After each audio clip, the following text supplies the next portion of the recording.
Hey there, and welcome. So today, we're going to tackle one of the most powerful tools in English, modal verbs.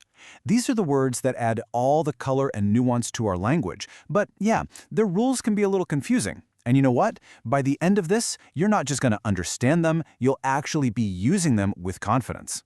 All right, let's dive in. Okay, let's kick things off with a classic little puzzle. Take a look at this sentence. Is it will can or will be able to? She will can. It just sounds a bit off, right? Yeah, that's because it is. The correct one is she will be able to sing better next year. But why? What's the rule there? Stick with me for a few minutes, and I promise it'll all make perfect sense.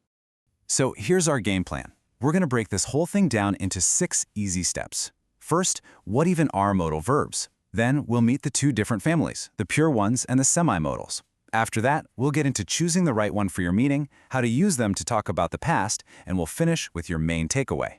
It's a super clear roadmap to get you from feeling a bit confused to totally confident. All right, first things first, what even are modal verbs? The easiest way to think about them is as special helper verbs. See, they can't really work on their own. They always need a main verb to help. Their whole job is to add a specific shade of meaning, telling us if something is possible, or if you have permission, or if you have to do it. Okay, so let's meet the first group.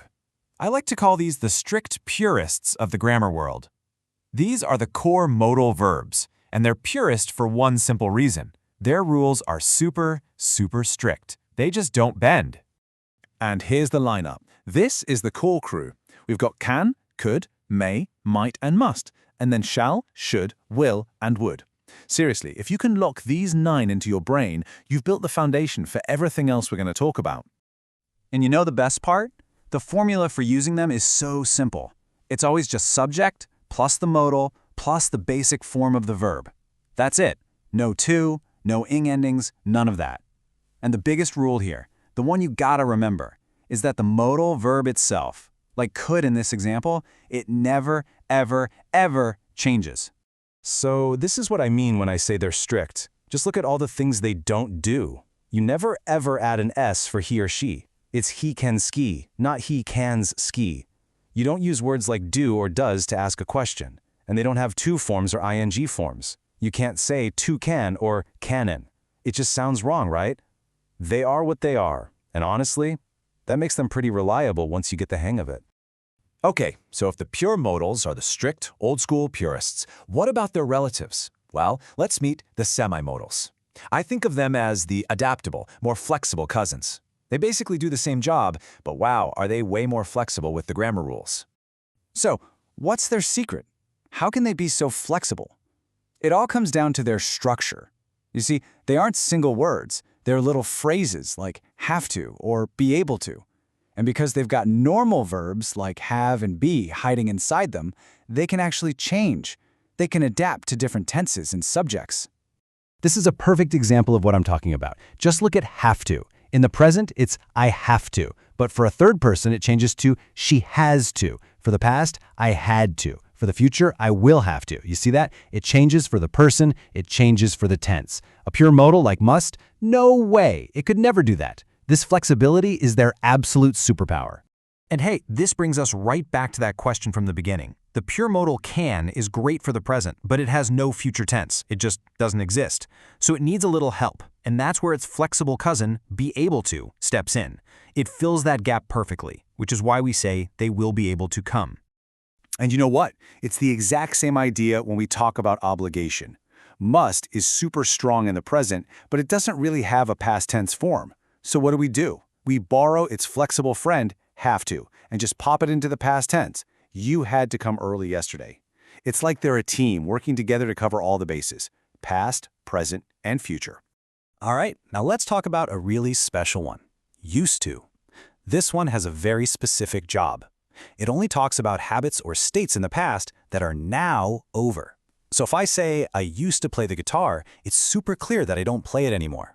And the really weird thing about it, it only exists in the past. There's no present or future used to. Okay, so we've met the 2 families now, the strict, pure modals and the flexible semi-modals. We get their grammar rules. Now let's get to the really fun part. We're going to shift away from just the rules and talk about meaning.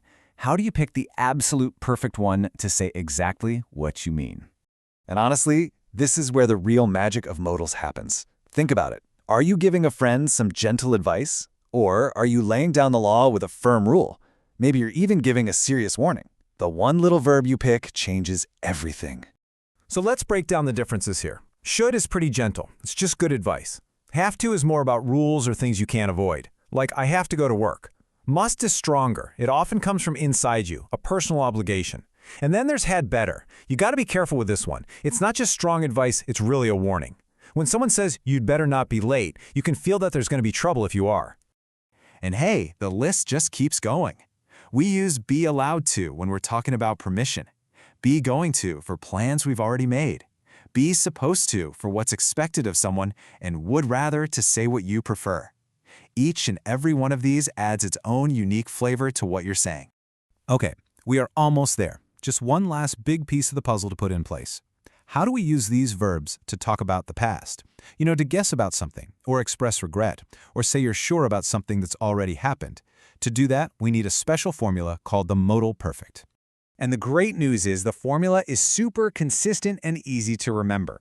You just take your modal verb, you add the word have, and then you use the past participle of the main verb. A perfect example is when you're talking about regret, like, you should have taken an umbrella. You're always looking back at the past and making a comment about it. And this structure is so useful. You can use it for all kinds of comments about the past.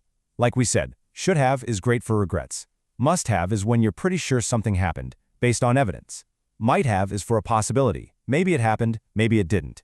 And can't have is for when you're sure something was impossible. But the key thing to remember with all of these is that the action is always in the past. And there you have it. We started with one tricky little sentence, and now we've covered the whole system. So let's do a super quick recap to make sure all these ideas really stick. Okay, so here are the 4 big things to take away from all this.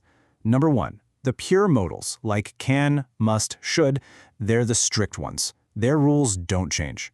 Number 2, the semi-modals, like have to, be able to, they're the flexible family. They change to fill in the gaps. Number 3, meaning is everything. Function is key. Choose your verb based on what you actually want to say. And finally, number 4, to talk about the past, just use that simple formula, modal plus have plus past participle. All right, I want to leave you with one final thought to take with you. Think back to a grammar mistake you used to make. Now, after everything we've just covered, which one of these rules means you won't have to make that mistake ever again? See? That's the power of really understanding the system. Thanks so much for tuning in.